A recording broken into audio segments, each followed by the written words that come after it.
L'Aïd el-Kébir a eu lieu hier, quelqu'un a été le prix de mouton et aujourd'hui, quelle que soit la physionomie de ceux qui auraient voulu que ce soit plutôt ce lundi qu'on célèbre la Tabaski, la semaine est ouvrée. Mesdames, Messieurs, bonjour ce lundi. Le 17e jour de ce mois de juin 2024. Merci d'effectuer avec TH Matin sa rentrée de la semaine. Ici, personne ne manque à l'appel. Dieu merci. Si c'est pareil chez vous, je dirais Alhamdoulilah et le reste s'opérera selon le dessein et le destin de chacun parce que la vie pour chacun, au-delà de tout, est une question de destin. Et c'est ce que nous rappelle Pépé Oleka lorsque de Zoulé Sangaré, de feu Zoulé Sangaré, elle reprend le titre culte Yekpeberi.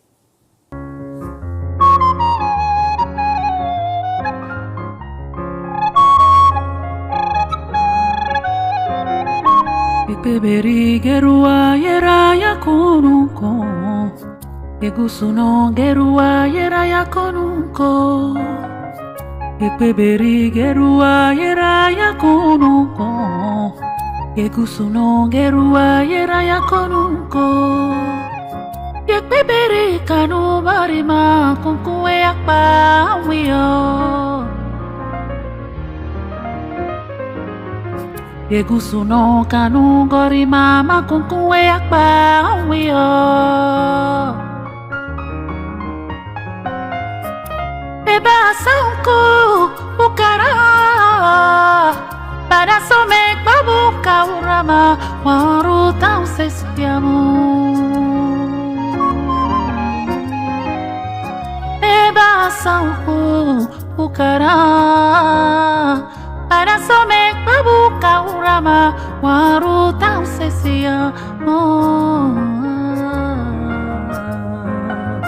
Yegusuno gerua yera yakonunko Yekpeberi gerua yera yakonunko Yegusuno gerua yera yakonunko Yekpeberi gerua yera yakonunko Beba sanku ukara Panasomek babuka urama Waru tau sesiamu Yegusuno kanu gorima kunkuwe yakpa wiyo Beba sanku ukara Para somek babuka urama Waru tau sesia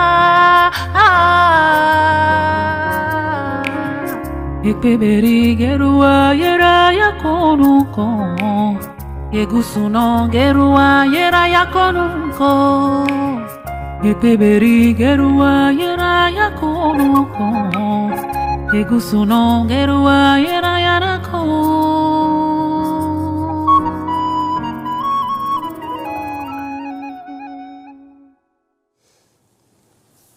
Et oui, il arrive à chacun selon ce que Dieu a prévu pour lui, selon le destin, comme je le disais. Dans la vie, c'est un peu ça, tout ce qui vous arrive. Pour ceux qui sont un peu fatalistes, en quelque sorte, ne vous arrive pas au hasard. C'est parce que Dieu a eu ce projet pour vous, quand cette vie, tout ça est en train de s'accomplir. Je vous ai donc amené en pays Bariba ce lundi avec Yekpeberi, ce titre de Zoulé Sangaré que Pépé Oleka a retouché pour lui donner cette saveur, pour mettre ce titre au goût du jour. Et parlant de goût du jour, pour savoir ce qui est d'actualité, il faut lire d'abord les journaux et c'est l'exercice que nous allons faire à présent.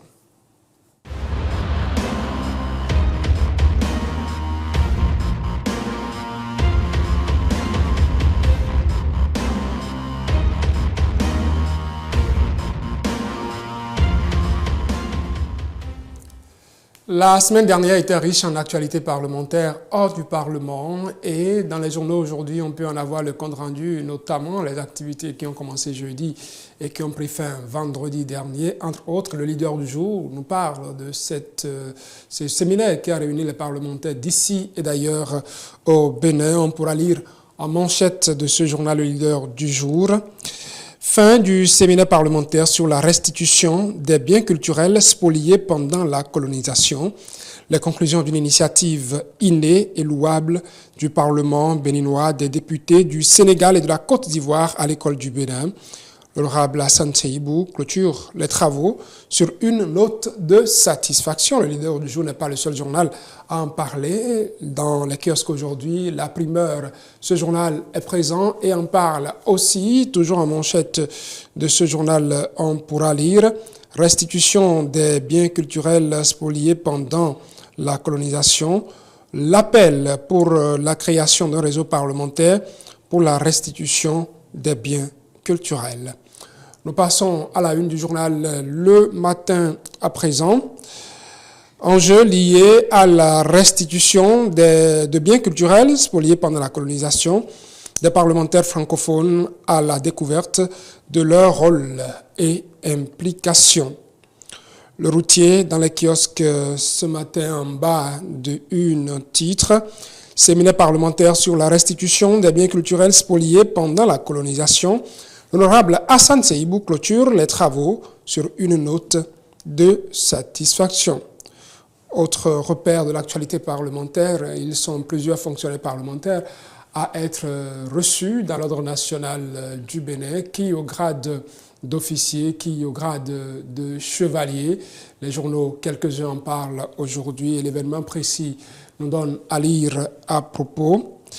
Distinction dans divers grades de l'ordre national du Bénin. Les mérites de 10 agents parlementaires reconnus, titre le journal avec en image d'accompagnement le président Louis Barounou-Vlavonou, grand croix de l'ordre national du Bénin qui a reçu délégation du pouvoir de la vice-présidente du Bénin, grande chancelière de l'ordre national du Bénin, pour conduire cette distinction de ses collaborateurs. On dirait quelle fierté d'être président de l'Assemblée nationale et de se retrouver à distinguer, à recevoir de l'ordre national des collaborateurs. Nous allons changer d'actualité avec Jack Pata. Vous le savez, ce lundi, on pourrait retrouver des candidats à l'examen du baccalauréat, session de juillet 2024, dans les salles de classe, les centres de composition. Jack Pata en parle, mais avant ça, nous donne à lire cette représentation du président de l'Assemblée nationale à la célébration de la Tabaski en bas de une. Fête de la Tabaski à Porto Novo. Moukaram Badarou, porteur du message du président Vlavonou auprès des musulmans de Porto Novo, titre le journal en bas de page avant également de donner à lire. 75 373 candidats planchent à partir de ce lundi à propos du baccalauréat, session de juillet 2024. Et parlant de baccalauréat, continuons à en parler avec le Soleil Bénin Info. Examen de fin d'année 2024. 75 373 candidats affrontent le bac dès ce matin. Les assurances du gouvernement sont à lire dans la colonne de ce journal, Le Soleil Bénin Info. Pour le matin, baccalauréat 2024, 75 373 candidats planchent dès ce jour des conditions particulières de composition pour les candidats amblyopes et malentendants. Les ministres Léonard Yahi et Tchabi Yves Kouaro lancent les épreuves officielles à Dassazouma, informe le matinal qui donne à lire un titre plutôt particulier à propos. Examen du baccalauréat 2024. Des candidats ne pourront pas composer. Le journal précise tout de même 75 373 à l'assaut du premier diplôme universitaire. Pourquoi donc des candidats ne pourront pas composer? En page 11 du journal, les précisions sont à lire. La Nation, pour un autre sujet, les marchés promis par le gouvernement, les marchés modernes ont commencé par être inaugurés. Et la Nation nous donne à lire ce matin, mise en service des nouvelles infrastructures marchandes, le marché moderne de Kadiaon ouvre ses portes. La primeur à propos, activité économique dans un cadre moderne et sécurisé au Bénin, le nouveau marché de Kadiaon, ouvert aux usagers et à le leader du jour d'aller dans le même sens pour nous proposer comme titre, ouverture du nouveau marché, parlant de le leader du jour, ouverture du nouveau marché de Kadiaon. Les usagers mènent désormais leurs activités économiques dans un cadre moderne et sécurisé. Nous revenons à la une du journal Le Soleil Bénin Info qui alerte plutôt ceux-là qui ont été condamnés avec des amendes à payer. Recouvrement pour le trésor public. L'ultimatum de l'AJT aux condamnés à des peines d'amende. L'AJT parlant d'agence, l'agence judiciaire du Trésor. Nous allons passer à Quotidien. L'Observateur qui, sur le même sujet, titre « Agence judiciaire du Trésor du Bénin ». Les personnes condamnées ont un délai de 3 mois pour régler les amendes judiciaires. À bon entendeur, demi-mot, vous êtes avertis, sinon peut-être vous serez rattrapé par ce passé que vous auriez aimé laisser enfoui. Elle est avec moi, elle n'a pas d'ardoise devant l'agence judiciaire du Trésor. Bonjour Océane. Bonjour Saturnin. Vous allez bien? Ça va. Il a été superbe le week-end. Je ne me suis pas assez reposée, mais bon, ça va. Vous avez des ardoises, donc vous devez au repos. Exactement. Vous aurez le temps de rattraper tout ça? Je l'espère. Je vous accompagne de la bonne énergie. Merci. Déjà, il faudrait que vous allez jusqu'au bout de ce bulletin d'information. Bien sûr. Nous parlons de quoi, essentiellement? De la fête de Tabaski, ensuite de ce séminaire-là dont vous avez parlé tout à l'heure, ce séminaire organisé par l'APF en ce qui concerne les biens culturels spoliés pendant la colonisation. Voilà. Top chrono donc pour le bulletin d'information avec le soleil qui se lève à ma droite, quelquefois ici sur le plateau sur TH Matin, Océane Amos.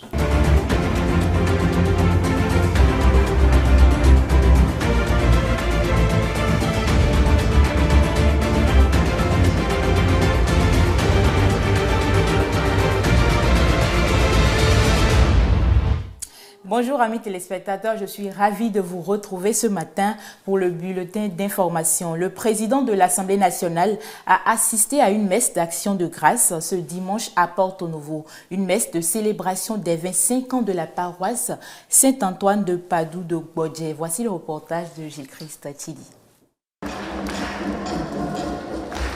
Dans cette file indienne se trouvent des parents qui amènent leurs enfants pour le baptême devant le Seigneur.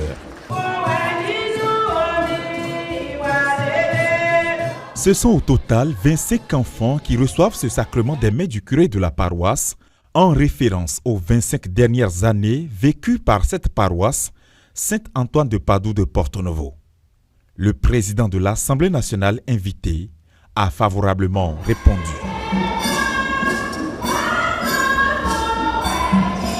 Une messe centrée sur une réflexion liturgique tirant son socle de l'Évangile selon Saint Marc. Saint Marc rappelle les paroles de Jésus autrefois.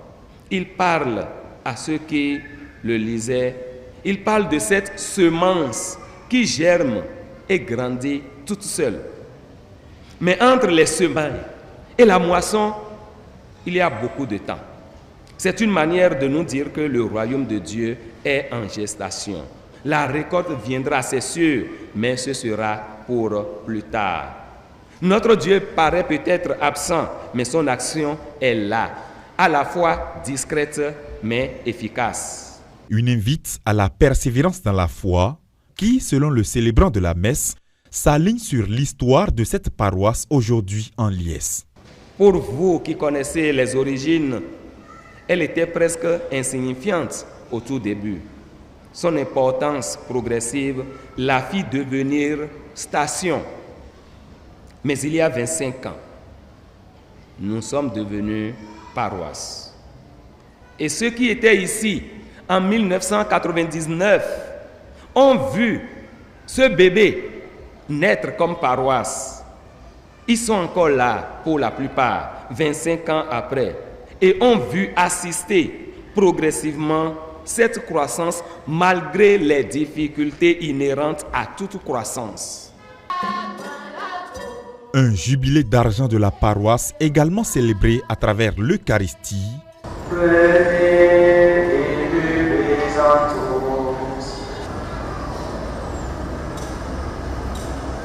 Mais aussi avec de la ferveur. Merci beaucoup. Merci. Une joie populaire des fidèles chrétiens qui espèrent célébrer dans les années à venir d'autres anniversaires de l'existence de cette paroisse avec autant de gaieté et de fierté.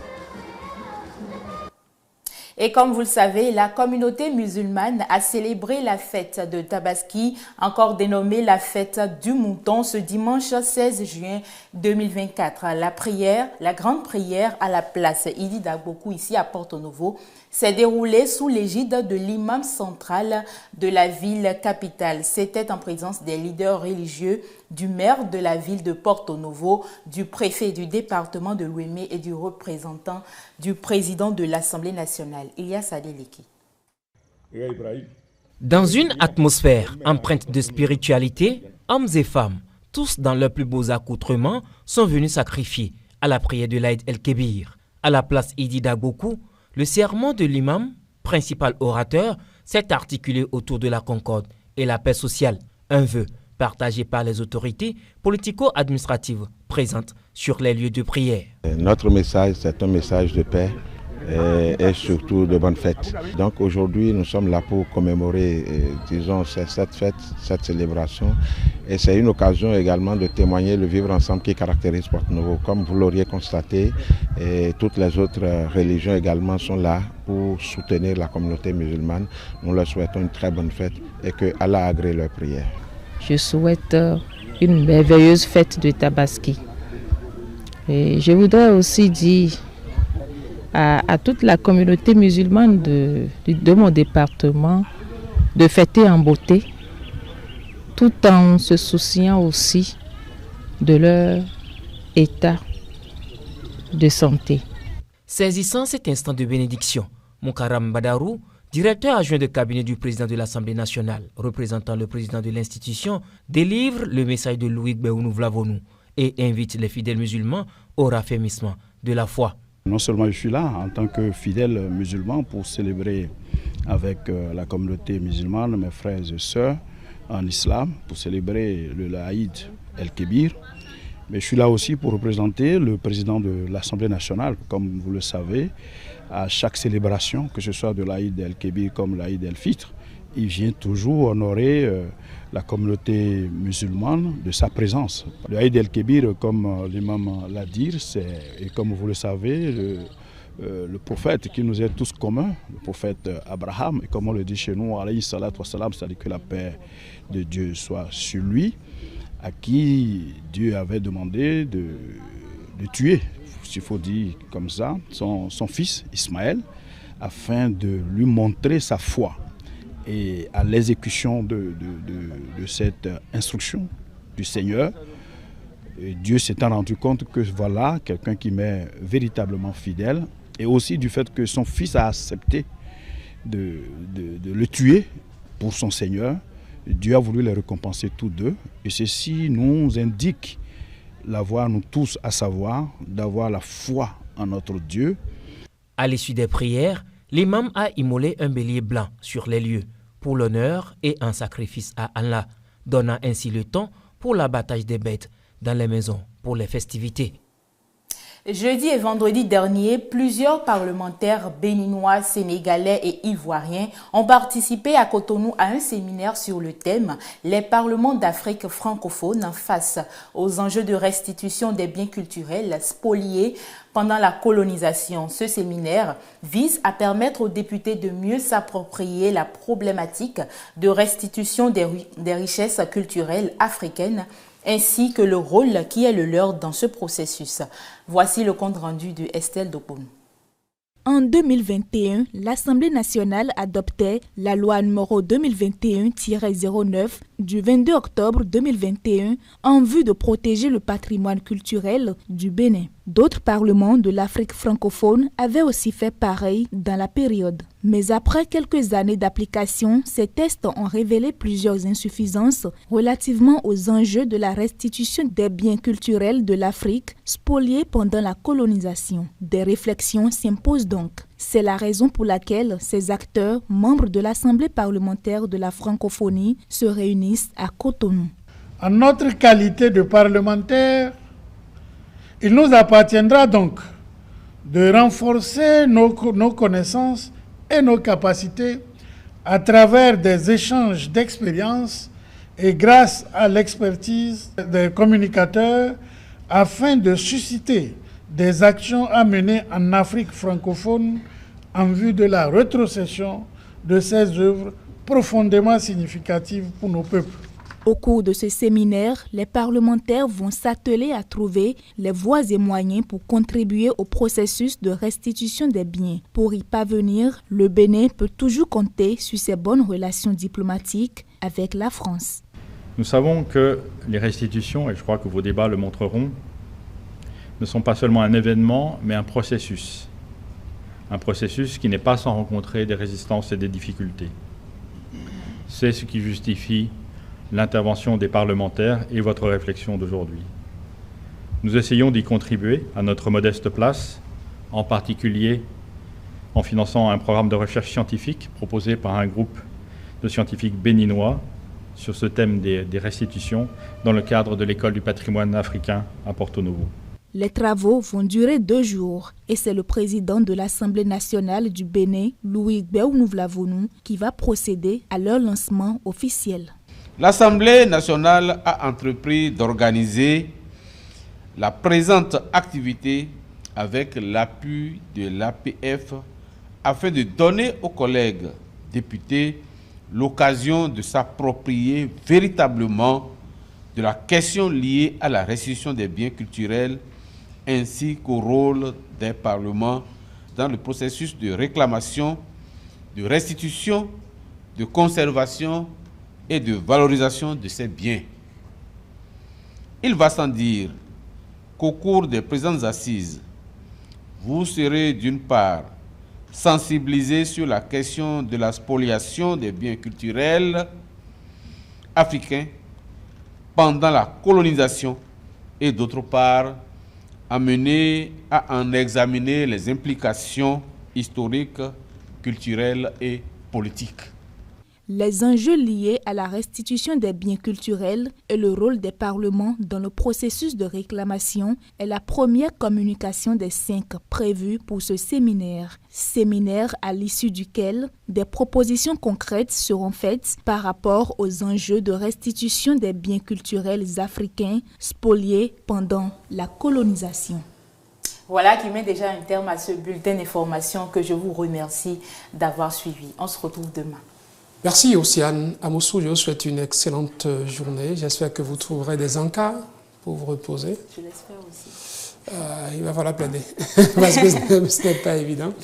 La suite de TH Matin, vous le savez, notre traditionnelle rubrique qui voudrait qu'on reçoive un invité sur un sujet particulier, va suivre le bulletin d'information et ça va être après Pépé Oleka, j'allais dire. Je vous l'ai dit, Zoulé Sangaré, parce qu'elle reste un. On dit que l'artiste ne meurt jamais. Soit signature vocale restera sur Yekweberry, que Pépé Oleka a repris pour nous.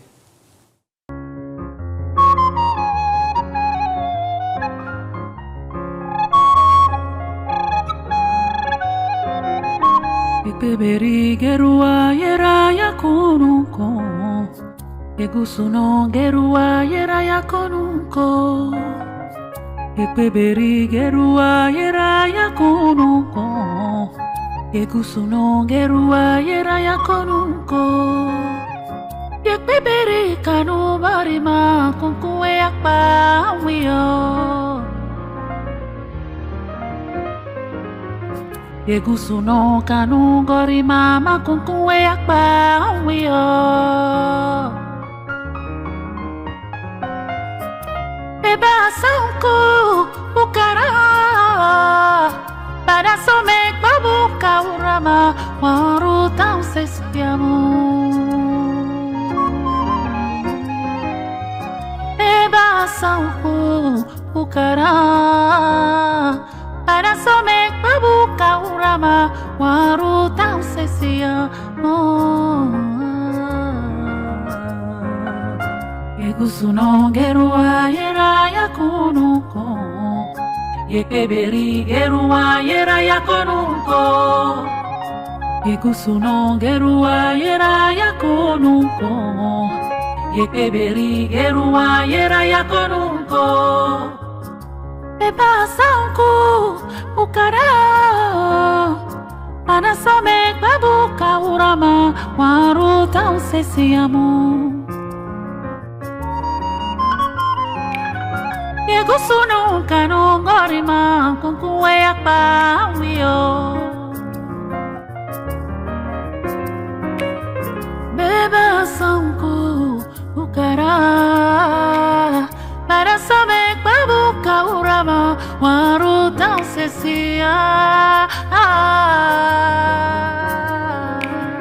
Ekbeberi gerua yera yakonuko Yegusuno gerua yera yakonuko Ekbeberi gerua yera yakonuko Yegusuno gerua yera yakonuko.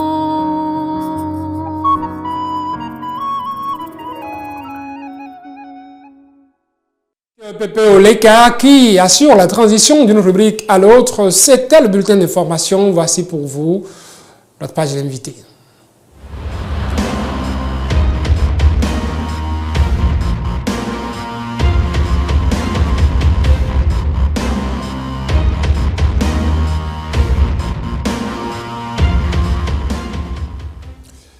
Séparer les fonctions politiques de celles techniques pour plus d'efficacité dans la gestion de nos communes. Je pourrais ainsi résumer l'objectif du président de la République en initiant une réforme au niveau de la gouvernance locale. Après la fameuse rencontre avec les maires au Palais des Congrès en 2021, la réforme est dans sa phase active depuis 2022. Cette nouvelle expérience qui voudrait voir le tandem SE-maire efficace révèle ces réalités. Entre le politique et le technique, ce n'est pas toujours la lune de miel. Avec le temps, cette réforme telle qu'elle est mise en œuvre est-elle promise à de beaux jours ou y a-t-il des choses qu'on peut déjà suggérer à correction? Je reçois pour en parler Dimitri Serge Anago-Kouta. Bonjour, M. Anago-Kouta. Bonjour, cher ami Saturnin Yosso. Vous êtes désormais un habitué de ce plateau. Je pense. Vous êtes conseiller communal, chef d'arrondissement de Katagon. Nous sommes dans la commune d'Akpromisérité. Absolument. De votre position, vous appréciez le tandem SE, maire et SE même, CA, puisque ça va jusqu'au niveau des arrondissements, sauf erreur de ma part. Est-ce qu'aujourd'hui, on peut parler d'un bicéphalisme à la tête de nos communes au regard de certaines informations, de certains conflits qui nous parviennent de cette collaboration maire-secrétaire exécutif? Merci, cher ami. Vous me permettrez en quelques minutes de dire tout au moins bonne chance à tous nos enfants et frères qui candidatent ce matin au diplôme de baccalauréat. Mais je dirais ensuite bicéphalisme, non, mais peut-être oui, dans une certaine mesure. Certainement pas méconnaissance des tests, peut-être, et peut-être aussi pas intérêt personnel à des niveaux donnés, mais en réalité, à la lecture des tests, il n'y a véritablement pas du bicéphalisme. C'est mon avis. À la tête de nos communes, le leader, c'est toujours le maire? Le leader, c'est toujours le maire au vu des tests. Pour tous les maires qui maîtrisent les tests, qui les ont lus et qui n'ont d'intérêt que le développement de la commune, ils sont toujours les pilotes de la commune. Est-ce que les SE le comprennent ou bien est-ce que c'est une manière pour les maires de rejeter après l'adoption de cette réforme? Parce qu'on se rappelle au Palais des Congrès ce jour-là, entre autres cette voix qui s'est levée, qui a demandé au président de la République « laissez-nous nos budgets ». Est-ce que le politique se retrouve en concurrence sur son terrain par un technicien qui lui ravit la vedette, qui lui ravirait la vedette? Non, mais on ne devait pas voir la concurrence en termes de budget. Vous êtes d'accord avec moi? Et c'est peut-être sur ces aspects-là qu'on est en train de passer peut-être à côté de la plaque. Si on ne regarde la présence de la SE, si on ne regarde la gouvernance, le pouvoir du maire qu'à travers son budget, l'ordonnancement du budget bien sûr, on pourrait avoir l'impression du bicéphalisme dont vous parlez. Les SE peuvent ne pas comprendre les choses telles que les tests le disent effectivement aussi, mais il revient au maire de les recadrer. Vous pensez, il y a eu un tirage au sort, il y a eu un concours qui a été lancé, c'est des gens qui sont, n'est-ce pas, bien au fait de la gouvernance locale de l'hôtesse avant d'être recrutés. Est-ce qu'il faut dire que c'est le SE qui apprécie mal les tests ou est-ce que c'est le politique qui trouve cette présence comme étant une certaine promiscuité, un voisinage gênant? Non, le SE peut mal comprendre les tests, comme le SE peut aussi bien comprendre les tests et chercher à passer à travers des tests, pour des questions, je ne sais pas, d'intérêt personnel. Et puis si un maire, ou je dirais beaucoup plus un conseil de supervision, se laisse aller, ça n'engage qu'eux. Mais je pense que les tests sont suffisamment clairs. Le maire, appuyé de son conseil de supervision, et dans une moindre mesure de son conseil communal, est toujours le patron de la commune sur tous les aspects. Sur tous les aspects. Mis à part l'ordonnancement du budget qui pose problème aujourd'hui et peut-être, je dirais, le contrôle des marchés publics, rien n'a changé entre aujourd'hui et le temps des secrétaires généraux. La seule chose qui a changé véritablement, c'est que désormais, le maire n'est pas ordonnateur du budget et la personne responsable des marchés publics n'émane peut-être pas forcément de lui, parce qu'il faut dire les choses par leur nom, c'est autour de ces aspects-là que se trouve... Passer les marchés publics dans nos mairies, on sait qu'au-delà de tout, c'est un couloir pour maintenir l'électorat, pour continuer de nourrir son électorat d'une certaine manière. Mais est-ce que ça devrait être le cas normalement? Je pense que non. Et bon, maintenant, est-ce que, parce que c'est ça la question qu'il faut se poser, est-ce que le problème posé d'hier, qu'on a voulu régler, a été effectivement réglé par l'arrivée des SE? On en parlera tout à l'heure. Bien avant, Dimitri Serge Anango-Kouta, des conflits, à ma connaissance, qui ont été portés devant l'autorité préfectorale, conflits entre maires et SE, sont souvent soldés par, je dirais, en griffe, la victoire des SE. Est-ce que ce n'est pas en quelque sorte révélateur de ce dont on est en train de parler à la tête de nos communes? Non, c'est ce que je vous expliquais. Quand le maire prend un acte et puis le SE se retrouve à sortir un autre acte pour dire non, ce n'est pas à lui de le faire. Quand le SE fait quelque chose, le maire sort pour dire non, ce n'est pas à lui de le faire. Quand on se retrouve devant le préfet et qu'on dit finalement que c'est le SE qui l'emporte, est-ce que ce malaise-là n'est pas en train d'être profond au niveau de nos communes? Non, c'est ce que je vous disais tout à l'heure. Si un maire n'a pas lu les tests, ne connaît pas ses prérogatives et rentre sur le territoire de compétence du SE, il est normal que l'autorité de tutelle le recadre. Nous avons vu aussi d'autres mairies où c'est plutôt la SE, le SE, pardon, je dis souvent là parce que chez moi c'est une femme, donc on a vu d'autres mairies où c'est le secrétaire exécutif qui a laissé des plumes. Il y a plusieurs cas, d'accord? Et donc je pense que il revient à chacun d'aller lire les tests dans les détails, encore que les articles qui parlent des compétences du maire et du SE ne sont pas trop. C'est juste quelques pages qu'il faut lire, maîtriser et savoir quel est le couloir de chacun. Le SE est le patron de l'administration. Voilà, sur tous ces aspects.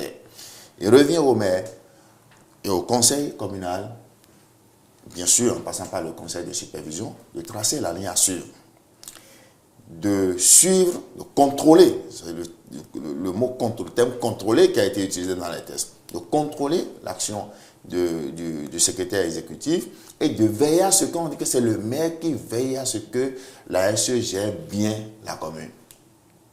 Donc c'est la SE qui gère. Après que le maire, son conseil communal, son conseil de supervision lui ait tracé la ligne directive. Et si elle sort, ou si il sort de ces lignes-là, le conseil de supervision et le maire à sa tête ont toutes les prérogatives et tous les outils nécessaires dans les tests pour le recadrer. À l'œuvre, vous avez commencé par le suggérer déjà. Est-ce que les résultats escomptés, c'est ça qu'on est en train d'avoir? De mon point de vue, parce que je n'ai fait que l'expérience d'une seule commune et peut-être d'autres communes dans une moindre mesure. Vous retrouvez entre vous, entre maires, entre CA, entre élus, et puis vous essayez certainement les expériences. De mon point de vue, c'est mon avis personnel, je pense que le problème a juste été déplacé. J'ai l'impression, je peux me tromper, qu'on a juste déshabillé Pierre pour habiller Paul. C'est mon avis. Pourquoi? Je continue de préciser, je n'ai pas fait les études de la pratique des réformes dans toutes les communes, mais pour ce que moi je vois autour de moi, la plupart des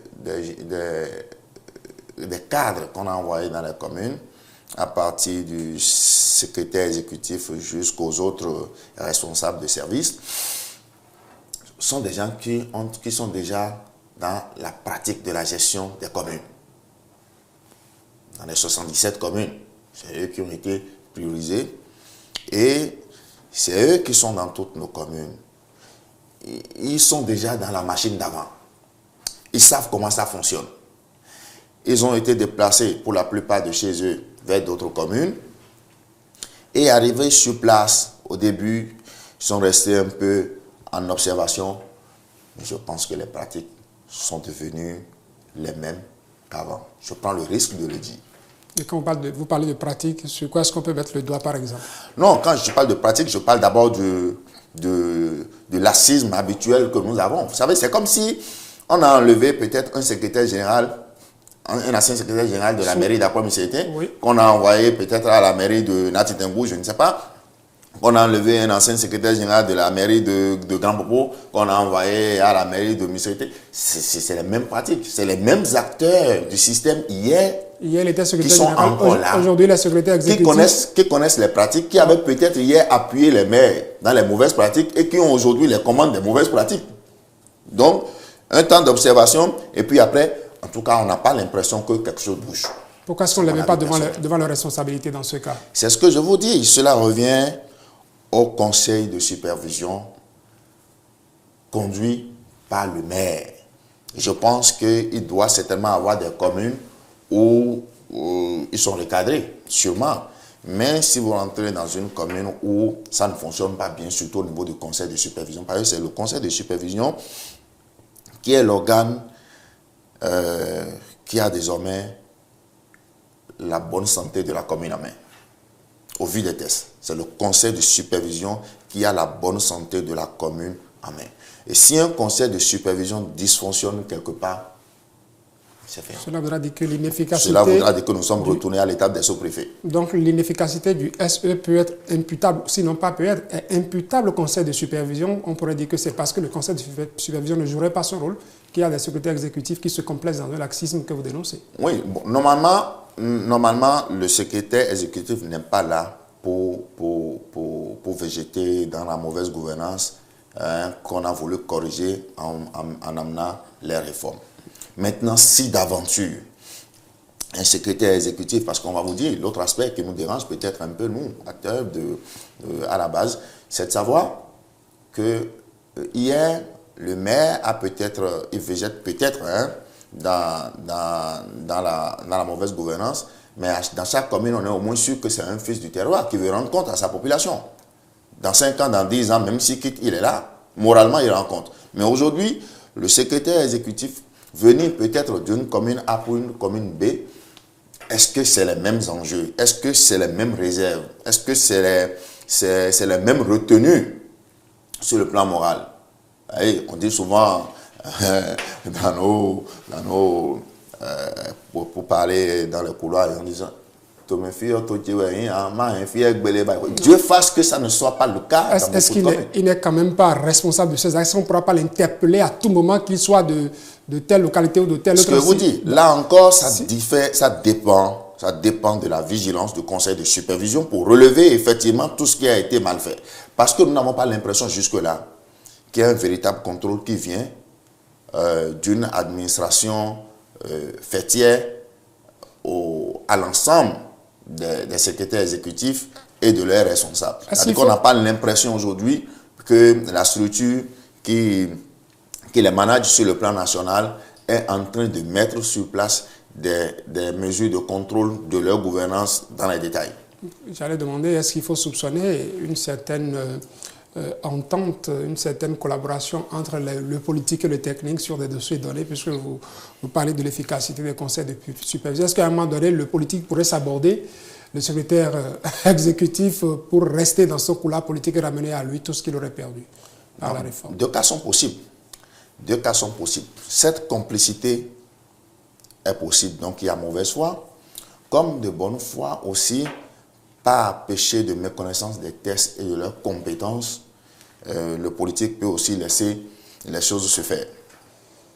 Qu'est-ce qu'il faudra suggérer à corriger, Dimitri Serge Anango Kouta, de votre expérience? Il y a des pistes sur lesquelles vous auriez souhaité attirer l'attention de ceux qui sont auteurs de cette réforme-là pour qu'aujourd'hui on essaie de corriger rapidement ce qu'on peut corriger, pour permettre à ce résultat escompté qu'on puisse l'atteindre au niveau de la commune. Qu'est-ce que vous suggéreriez? Non, je pense déjà, d'abord il faut dire que c'est les réformes qui, dans leur conception et à travers les tests qui ont été votés, devraient normalement atteindre les objectifs si chaque organe fonctionne normalement. Mais il y a quelques problèmes.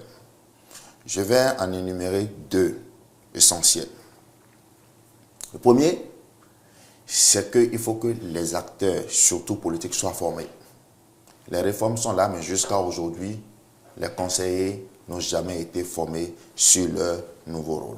Tout le monde a l'impression que les tests ont changé. On a même tendance, le conseil de supervision et d'autres organes, certains acteurs ont eu tendance à faire croire aux conseillers qu'ils n'ont même plus de rôle à jouer. Vous imaginez, nous sommes venus une fois à une séance où, sur une question où les conseillers ont encore leur droit de vote, on nous dit, le maire en l'occurrence nous dit qu'ils ont été à une formation, on leur a dit que nous ne devons plus avoir d'avis contraire ou favorable. Que le vote favorable est systématique. Mais j'étais en boule ce jour-là. Ça n'a pas été facile. Et ça se disait à la commissarité, alors que moi j'avais l'expérience d'autres communes où ce n'est pas le cas, où les tests n'ont jamais dit ça. Mais vous imaginez si déjà un maire lui-même dit à son propre conseil communal, on a été à une formation et on a dit que vous n'avez pas à rejeter ou à accepter, vous validez, il ne doit même pas avoir de vote, il ne doit même pas avoir de main levée ou pas, quand on a dit que le conseil doit valider. Attendez, j'étais ingérable ce jour-là. La boussole, c'est quand même le conseil qui est là et qui définit les orientations. Non, mais lorsque les conseillers eux-mêmes, face à de nouveaux tests, ne prennent pas la peine peut-être d'aller lire, ou peut-être on lit, tout le monde n'a pas les mêmes capacités de lecture, peut-être de compréhension des tests, mais il n'y a pas de formation pour les élus. Or, après tout, c'est eux qui veillent au grain. C'est-à-dire, ils sont un peu comme un conseil d'administration pour une entreprise. Lorsque l'autre gouverne, il faut que eux soient en retrait pour voir si tout va bien en faveur de leur commune. Ça, c'est le premier aspect. Le deuxième aspect, c'est qu'il faut que les cadres techniciens envoyés, passant par le secrétaire exécutif et tous les autres responsables des services envoyés, aient un regard du haut. C'est-à-dire qu'il faut qu'il y ait une autre administration, je vais dire centrale, sous le regard de qui il se trouve à tout moment. Un peu comme les financiers qui peuvent recevoir des contrôles, des audits et tout à tout moment du haut, pour qu'on les oblige. Parce que quand même les communes, la décentralisation est normalement un instrument qui doit être au service du développement pour appuyer l'État central. Mais si on n'a pas ces mesures d'accompagnement, je pense qu'on va passer à côté de l'objectif. Nous sommes à la fin de cet entretien. Dimitri Serge Anango Kouta, vous avez un mot à placer certainement. Non, un mot à placer, c'est juste appeler à l'État central, surtout au ministère de la décentralisation, pour que les élus qui aujourd'hui ont l'impression qu'ils n'ont plus rien à voir à faire dans la gouvernance locale, qu'il faut juste venir quand on veut ou non, soient formés et replacés devant leurs responsabilités, que leur rôle leur soit rappelé, qu'ils soient bien formés sur les thèses et qu'on les restaure aussi dans le traitement. Parce qu'il y a ça aussi qui dérange les élus et qui laisse. Et lorsque vous mettez quelqu'un à la gouvernance qui n'a pas de contrôle, bonjour les dégâts. Serge ou Dimitri Serge Anango Kouta, parfois je mets l'un à la place de l'autre, c'est bien Dimitri Serge Anango Kouta. Vous êtes chef d'arrondissement de l'arrondissement de Katagon, nous sommes dans la commune d'Apromissérité. Merci d'avoir partagé avec nos téléspectateurs votre lecture de l'application.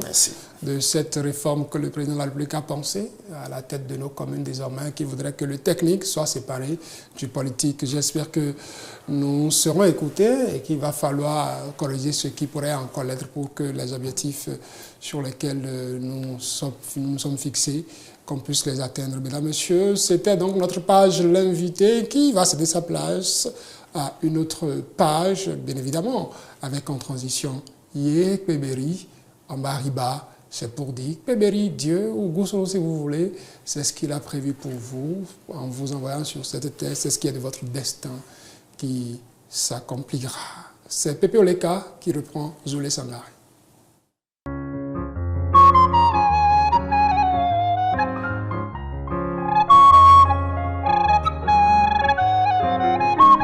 Kpébéri gerua yera ya konuko Egusuno gerua yera ya konuko Kpébéri gerua yera ya konuko Egusuno gerua yera ya konuko Kpébéri kanu barima kunkuwe akpa wiyo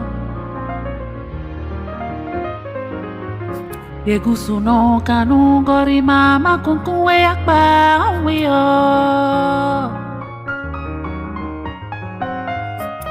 Eba sanku ukara Para somek babuka urama Waru tau sesiamu Eba sanku ukara Para somek babuka urama Waru tau sesiamu Yegusuno gerua yera ya konuko Kpébéri gerua yera ya konuko Yegusuno gerua yera ya konuko Kpébéri gerua yera ya konuko Eba sanku ukara Mana somek babuka urama Waru tau sesiamu Yegusuno kanu gorima kunkuwe akpa wiyo Beba sanku Bukada. J'aime y écouter, surtout quand on chante dans une langue que je ne connais pas, même s'il faut que j'ai recours à des personnes qui comprennent mieux la langue pour déchiffrer le message. Si depuis le début de cette émission, je vous disais que oui, Kpébéri, c'est l'histoire du destin de chacun qui doit s'accomplir. C'est parce que quelque part, il y a des gens dans la coulisses qui me souffrent beaucoup de choses. Donc, Latif Ouboni, bonjour. Satine Josso, bonjour. Bonjour à chacun, bonjour à tous. Ne soyez pas étonnés, mesdames, messieurs, il lui est arrivé de devenir régent de Sur la Toile. C'est lui qui assure la régence encore ce matin, pour nous étant appelé sur d'autres cieux, sur d'autres fronts, j'allais dire. Donc, Kpébéri, c'est une histoire de destin de chacun. Une histoire de destin, une histoire de programmation de Dieu qui s'accomplit en nous. Dire que c'est vrai qu'on se bat à construire nos destins, mais il y a comme ce vent de programmation auquel personne ne peut, on va dire, s'échapper, personne ne peut dérober. C'est bien cela, au-delà aussi de la thématique. Vous venez, Satine Josso, de nous faire vivre la rencontre de deux voix qui sont comme les chariots des sentiments, les chariots de l'émotion. Une voix reprise par une autre. Et ça fait bien, ça fait du bien. Nous sommes en pays Bariba. Tout à fait. En pays Bariba, comment on appelle le pays Bariba? On dit Baroutem. Le Baroutem. Tout à fait. Et le refrain dit quoi si on devrait écouter en langue Bariba? Pas chanter, en parole, bien sûr.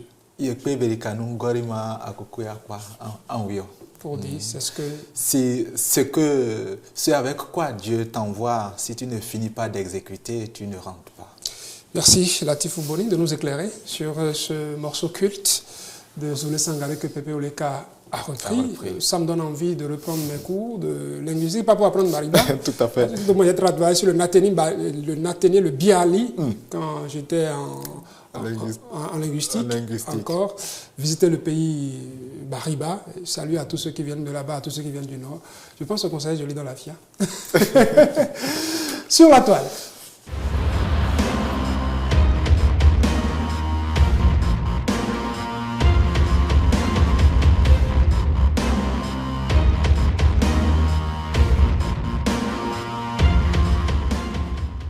Je parlais de conseil, mais c'est chargé de mission du président de l'Assemblée nationale.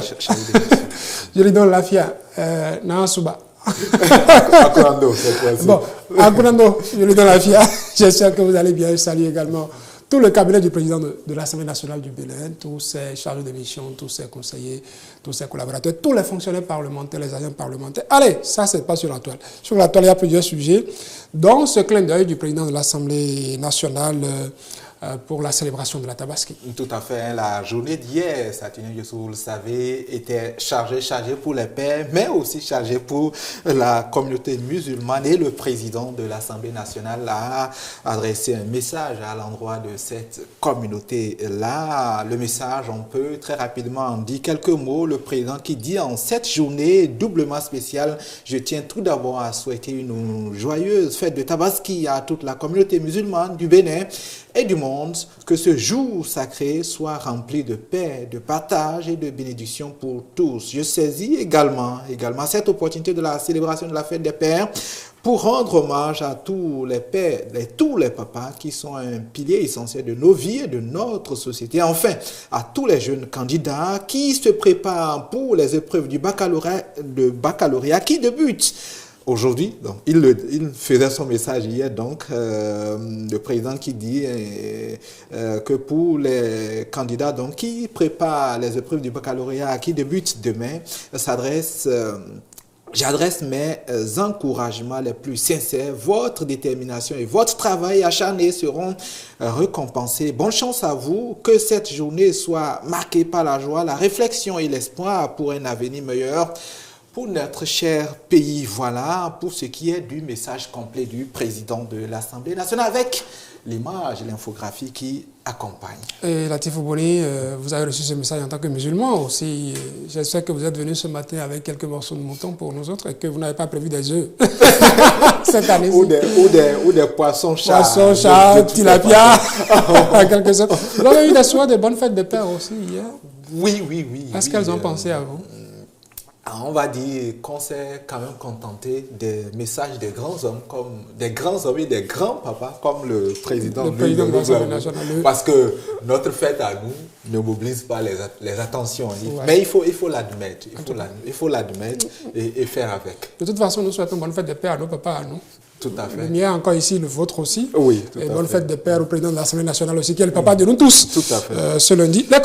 Les commentaires. On commence par le commentaire de Théodore Tankwenou qui dit merci, son Excellence, Monsieur le Président de l'Assemblée nationale. Nous allons en même temps suivre avec le commentaire de Giscard Arnaud qui aussi remercie le président de l'Assemblée nationale. Merci Excellence, écrit-il, c'est une grâce au Bénin. Dieu nous aime tellement, écrit-il. Kabirou Aguemon, ainsi soit-il, donc répond Kabirou à la prière du président. Il dit, ainsi soit-il, son Excellence, Monsieur le Président de l'Assemblée nationale. Samuel Sotiemou, merci beaucoup, papa. L'autre commentaire aussi, c'est celui de Bienvenue Toro qui écrit « Merci beaucoup, Monsieur le Président » et Melchior, lui aussi, n'a pas dit plus que « Merci beaucoup, Prégo ». Kabirou Aguemon, une fois encore pour finir, qui a écrit « Que les bénédictions soient ». Voilà donc pour ce qui est de ce message du président, triple message à l'endroit des candidats, à l'endroit des parents et aussi à l'endroit de la communauté musulmane. D'accord. Je vous emmènerai au marché de Kadiaon après l'émission. Si vous n'aviez pas de morceaux de viande, de mouton, on ira voir le temps pour nous à quoi ressemble ce marché puisque ce marché a été inauguré. Tout à fait, ce marché qui a été inauguré et qui d'ailleurs a fait écrire un article au gouvernement, le gouvernement donc qui a publié un article sur son site nous informant bien évidemment de l'ouverture de ce nouveau joyau, le nouveau marché de Kadiaon et nous informe que les usagers mènent désormais leurs activités l'activité économique dans un cadre moderne et sécurisé. Hein. On peut voir que ce projet donc est inscrit dans le programme d'action du gouvernement 2016-2026 et que bien évidemment ce projet qui est la construction des marchés urbains et régionaux en République du Bénin est devenu une réalité à Kadiaron en tout cas. En effet, le gouvernement du président Patrice Talon, dans le but de doter les femmes et les hommes des marchés d'un cadre aéré et sécurisé, a entrepris la construction d'un premier lot de 35 marchés urbains et régionaux qui répondent aux normes et standards internationaux. Samedi dernier, donc, le 15 juin 2024, marque le début de l'ouverture et de la mise en service de ces marchés dont les travaux sont achevés. Et c'est le marché urbain de Kadiaron à Cotonou qui ouvre le bal. Donc, comme vous le voyez, Saturnin, on apprend que 35 marchés ont été lancé à l'entame de l'exécution de ce projet-là et que là, nous avons vécu samedi dernier la première mise en service. Les autres mises en service ne vont pas tarder. Avec quelques images, la ministre Shadia Assoumou. Tout sourit, hein, sourit qu'elle partage la ministre avec les usagers, bien évidemment, aussi avec tous les Béninois épris de beauté en termes de cadre de vie. Si la ministre Shadia y est, c'est sûr que ce qu'elle aurait acheté dans ce marché pourrait finir dans votre cuisine parce que je ne voudrais pas détailler certains viennent par ici. En tout cas. C'est des raisons de venir cambrioler chez vous. On garde les détails. Commentaire à Tifouboni. Et si d'abord, avant le commentaire... Ah oui, on suivait une petite vidéo. On suivait une petite vidéo pour donner à chacun, on va dire, un peu plus d'éléments pour apprécier ce marché. Vidéo.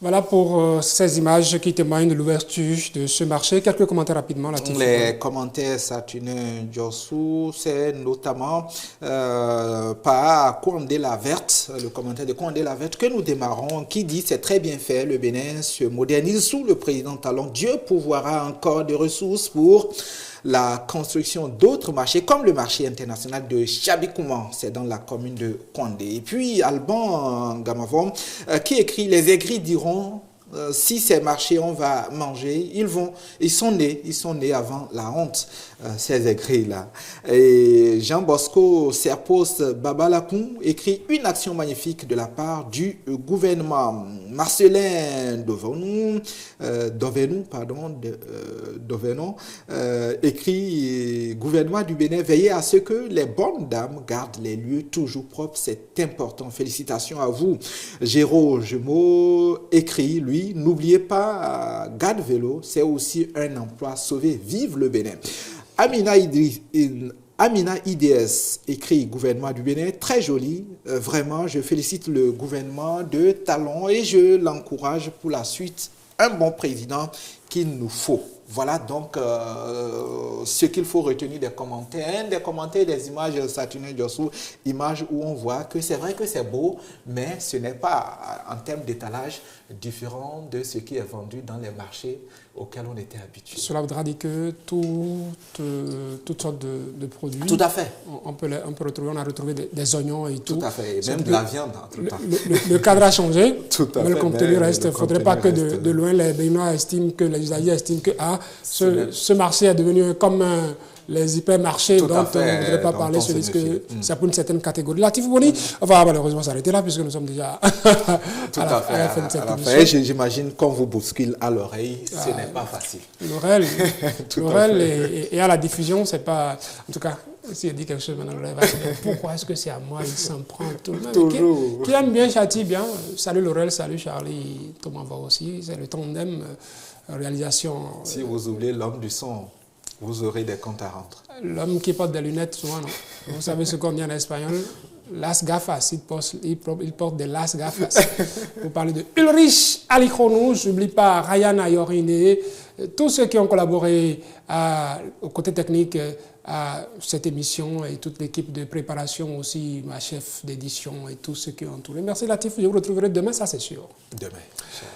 Et je vous retrouverai aussi, Dieu le voudra, mesdames, messieurs, demain. Merci de nous avoir suivis. Nos programmes se poursuivent sur Télévision et Musique. Excellente semaine en compagnie de la télé du peuple.